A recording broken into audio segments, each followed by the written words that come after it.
Guys, alam niyo ba tong prutas na to? Parang sampalok. Ito yung ice cream beans. Sabi niya, ice cream beans. Tikman natin kung talagang hulo. Tumubo na siya. Tumubo na siya. Wala naman palang ice cream, oh. Sabi ice cream. Walang ice cream. Sinungaling naman tong prutas na to. Parang ano to?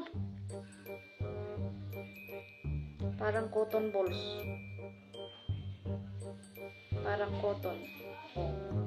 Parang buto ng sampalok na binalot ng cotton. Wala. Scam to, walang ice cream.